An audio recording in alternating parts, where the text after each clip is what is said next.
Todo comenzaba en julio de 1980. La FISA presentaba lo que sería un borrador del nuevo reglamento destinado al campeonato de coches deportivos, que se estrenaría en la temporada de 1982. Dicho esto, en el mes de octubre del 81, ya se haría pública la versión oficial del reglamento, y realmente prometía.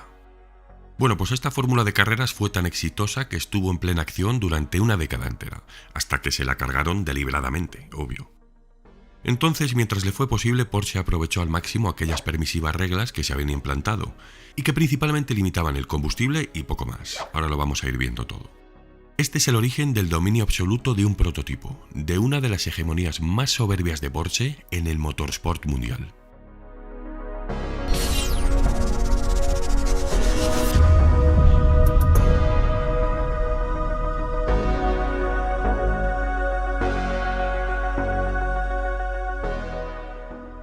Hasta aquel entonces, los reglamentos de competición se habían dividido entre el Grupo 1 y el Grupo 6. Pero ahora la FISA quiso simplificar esto y compactar el libro amarillo, de manera que las 6 categorías serían reducidas a la mitad y sus cifras numéricas se sustituirían por las 3 primeras letras del abecedario. El Grupo A recogería los vehículos de turismo de producción, el Grupo B admitiría vehículos mucho más modificados y a especiales de homologación, y el Grupo C sería destinado en exclusiva para prototipos. En esta última clase los desarrollos se dispararon. Los vehículos estaban exentos de ser homologados, podían utilizar todas las tecnologías disponibles dentro de las compañías y los costes irían 100% destinados a los proyectos y sus desarrollos. En este caso el Grupo C abarcó tanto a los GTs altamente modificados del Grupo 5 como a los prototipos de cabina abierta del Grupo 6, recordar. Y en lugar de estar clasificados mediante su cilindrada, como anteriormente, ahora lo harían, como os dije, a través del consumo de combustible. Dicho esto, los motores obviamente ya no tenían límites de cilindrada y su formato y su distribución eran libres. Turbos, aspirados, 6 cilindros, 12, lo que los ingenieros gustasen. Y como curiosidad, la normativa inicial obligaba a los prototipos Grupo C a presentarse con 2 asientos, conductor y pasajero, por si querían llevar paquete. Esto parece idílico, precioso, este reglamento, pero había un inconveniente, y era que con un peso mínimo de 800 kilos, los prototipos verían limitados sus depósitos de combustible a 100 litros. Con esta capacidad, para recorrer las carreras que tenían un mínimo de 1000 kilómetros del campeonato mundial, pues únicamente podrían realizar 5 paradas en boxes, y si después de haber consumido esas 5 paradas los vehículos se quedaban sin combustible, se consideraba como un abandono, igual que si se rompiese el motor.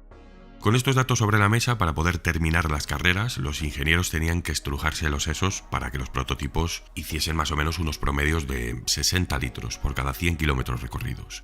¿Y esto en qué se traducía al final? Pues en tener que limitar las potencias en torno a los 600 caballos. En el Centro de Investigación y Desarrollo de Weissach, Porsche comenzaba a trazar un nuevo plan cuyo principal objetivo era la victoria de Le Mans 1982. Norbert Singer había sido la punta de lanza de los más exitosos Porsche de competición de los últimos tiempos. De hecho, había estado presente durante todos los desarrollos en los que la firma de Stuttgart ganó en Le Mans, desde 1970 hasta 1998 nada menos. Y ahora diseñaría el primer prototipo Porsche dotado de un chasis monocasco de aluminio, que en este caso era un 80% más rígido que el del 936 pretérito. Y al mismo tiempo sería el primer Porsche que se beneficiaría de las recientes técnicas aerodinámicas de efecto suelo. El nuevo colectivo al completo encargado de este prototipo sería dirigido por Peter Falk, y cuando se hubo seleccionado todos los departamentos, a cada uno de ellos se le asignó un director, un líder. El apartado de motores estaba a cargo de Hans Medger. Eugen Kolb se encargó de todo el dibujo y del desarrollo de la carrocería, mientras que Horst Reiter y sus ayudantes se encargarían de toda la ingeniería de la suspensión y del chasis, a nivel bastidor en general. Bueno, como el equipo de trabajo disponía de todos los medios de la marca y además el reglamento era muy permisivo, todas las técnicas utilizadas en el 936 se desecharon, a excepción del motor. Y ahora veréis por qué. El ingeniero Horst Reiter, especializado en chasis, diseñó la nueva estructura de aluminio. El nuevo reglamento y la experiencia previa habían dejado más que claro que los chasis tubulares eran un concepto imposible para los nuevos prototipos Grupo C. Esto obligó a Porsche a iniciarse en el diseño del concepto monocasco, cuyas láminas de aluminio se cortaban y doblaban de forma manual, si no, no encajaban. Os comentaba lo de los chasis tubulares porque eso era una locura. Para los pilotos, era ponerles en peligro 100%. Por eso obviamente aquí se desecharon.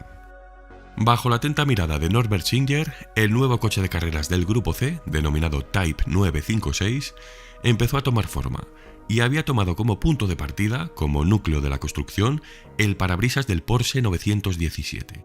En torno a aquella forma había comenzado a construirse todo. Sin embargo, el tamaño del parabrisas de los Grupo C era mucho más reducido, de manera que la estructura inicial pasó de medir 1 metro con 20 centímetros a tan solo 95. La materia del efecto suelo era otra de las barreras que Porsche tuvo que derribar. Si bien durante principios de los 80 esta técnica ya era un hábito en las parrillas de la Fórmula 1, su extrapolación a los vehículos de carreras no era tan simple como copiar y pegar. El Grupo C debía reescribir su propio criterio de efecto suelo, y Porsche fue el primero en hacerlo. El túnel de viento más accesible para Porsche en aquel momento era el de la Universidad de Stuttgart. Según Norbert Singer, eran unas instalaciones bastante antiguas, pero suficientes para lograr unos resultados muy buenos en torno a la maqueta 1.5. Esto se dio durante mediados del mes de enero. Los tests revelaron que con el nuevo efecto suelo configurado, en combinación con la aerodinámica de la parte superior, la carga del 956 era 3 veces mayor que la del 917. En base a lo ya mencionado, Singer tuvo que trazar una carrocería teniendo en cuenta, además del efecto suelo, los voladizos, la distancia entre ejes y un motor colocado en posición central que tendría acoplada la caja de cambios por detrás. Querían un vehículo que superara el 917 en tamaño, y aquí es donde nace el Porsche con la mayor distancia entre ejes hasta entonces, con 2,6 metros. El más cercano había sido el 917-30 con 2,5 metros. Ahora, teniendo en cuenta el flujo de los túneles Venturi y los conductos NACA, Singer inclinó el motor y la caja de cambios hacia atrás para facilitar el paso de aire. De este modo los túneles pasarían a ser más grandes y el efecto incrementaría. Los escapes también fueron ubicados en los laterales y los radiadores en los pontones, justo por detrás de las puertas. Fijaros que todo fue minuciosamente colocado para optimizar al máximo la aerodinámica. Y os voy a contar una curiosidad muy interesante de este prototipo, y es que en 1983 el motor TAG Turbo de Fórmula 1, que había sido desarrollado por la propia Porsche, fue probado en ese momento en un chasis 956 antes de ser suministrado a los monoplazas de McLaren de aquel año. Hubiera sido muy interesante ver un 956 con el motor TAG. Pero estamos ahora también en un punto donde puede que Singer cometiese un error. Bueno, depende cómo se mire. Se habían estado barajando las estaturas de los pilotos para realizar las medidas de las cabinas, ya que finalmente los que eran más altos se verían incómodos. De manera que trataron de adelantar la posición de los pies todo lo posible. Y esto terminaría con los pies del piloto 12 centímetros por delante del eje delantero. Y esto es un detalle crucial que posteriormente obligaría a Porsche a modificar el 956 para poder correr en Norteamérica, dando origen al 962. Aún así, los pilotos más altos, como Hans Stack, tuvieron que ir sentados literalmente en el suelo, ya que las rodillas le golpeaban en el salpicadero.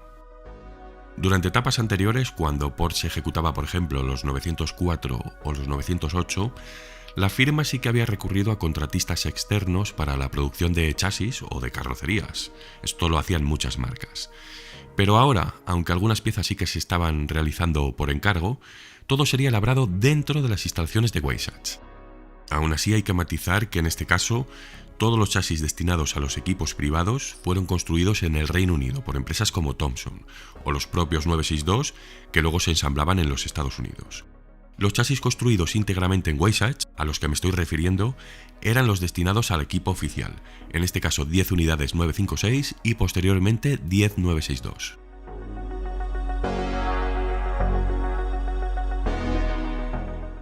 Entramos en la materia de las mecánicas, porque Porsche siempre fue una compañía que exprimió al máximo todos sus recursos, y cuando algo funcionaba no le cambiaban así como así. Para 956 se conservó esta costumbre. El primer motor utilizado sería el Flat Six que propulsó al 936 hasta la victoria de Le Mans durante el año 81. Era robusto, fiable, sencillo y muy potente, como todos los flat de competición de la época. Y era nada menos que un motor 935/76. Esta mecánica, ya dotada de 24 válvulas, había sido utilizada también, por supuesto, en los 935 y en IndyCar por el equipo Interscope. Ya a finales de los 70, el 936 estuvo utilizando este motor con una cilindrada reducida a 2,1 litros, con motivo del factor de multiplicación turbo que imponía el reglamento, el de 1,4. Esto lo hemos hablado en muchos vídeos. Pero ahora, con la nueva regulación Grupo C, Porsche podía ejecutar este motor en su formato natural de 2,6 litros, que era mucho más duradero y permitía rodar a regímenes más elevados. La victoria de Le Mans 81 puso de manifiesto las cualidades de estos flat, que por supuesto en los 956 conservaron el mismo formato de 2,6 litros y doble turbo triple K K26. La potencia máxima se fijó en los 620 caballos a 8.200 vueltas, aunque Porsche jugaba con la presión de los turbos, comprendida entre 1,2 y 2,2 bars. En este caso se mantenía la refrigeración de aire para los cilindros, pero Porsche trasladó la refrigeración líquida para las culatas tras ver los grandes resultados que habían obtenido los 935/78, los Moby Dick. Bueno, y como un pequeño detalle a la margen, estas culatas refrigeradas por agua era un producto exclusivo de Porsche. Los Moby Dick privados, como el de Andial o el de Moretti, eran 100% air-cooled.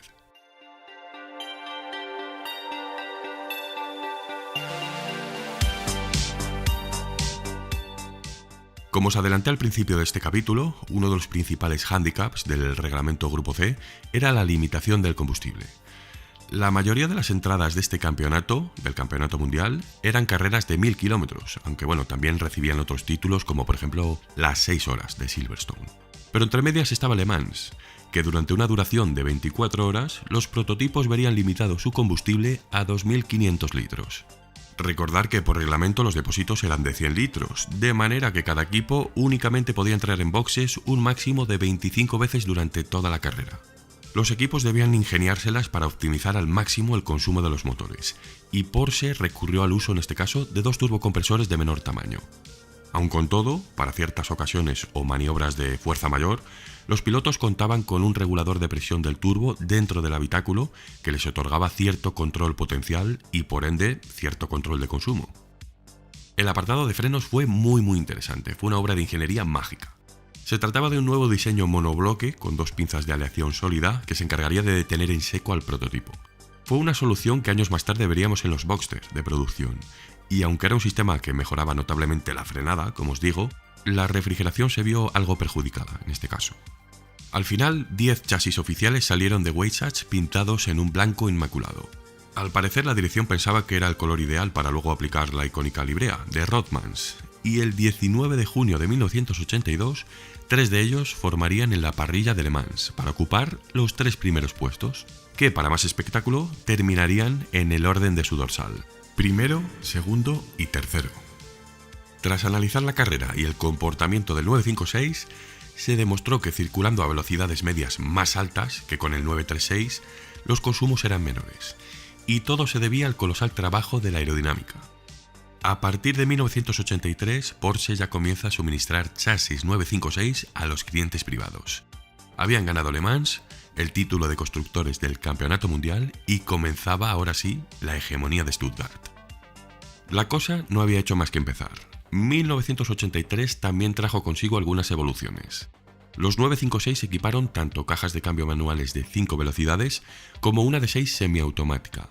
Era la primera vez que Porsche utilizaba la famosa transmisión PDK, traducido como transmisión de doble embrague. El conjunto además era 20 kilos más liviano y equipaba una suspensión reformada. Aquel año, estos prototipos ocuparían las 8 primeras posiciones de Le Mans, y al parecer la FIA, tratando de cerrar esta brecha de rendimiento de Porsche, anunció una nueva normativa para la temporada 1984. Típico.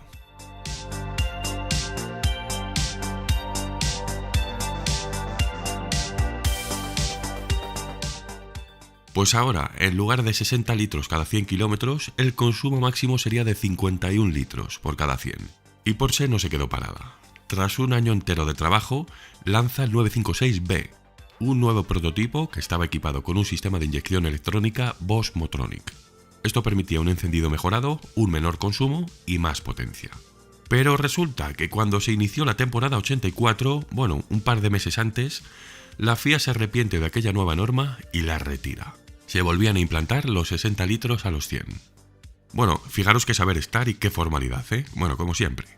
Con un cabreo monumental, y con razón, el equipo Porsche decide retirarse y no participar en aquella edición de Le Mans. ¿Y qué creéis que pasó entonces?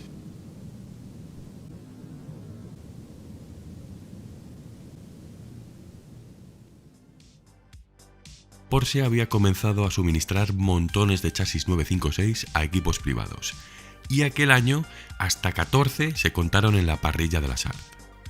Para más INRI, otra vez los 7 primeros puestos de la carrera fueron ocupados por el modelo de Stuttgart.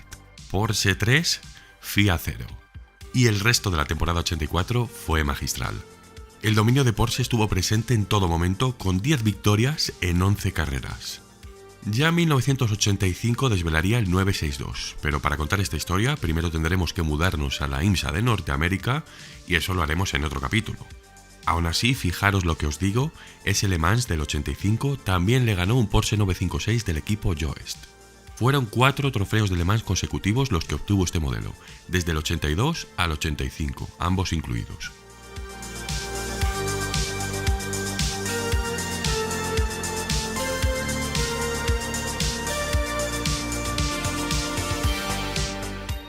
Bueno, esta historia tiene para mucho, hay información, pero para aburrir.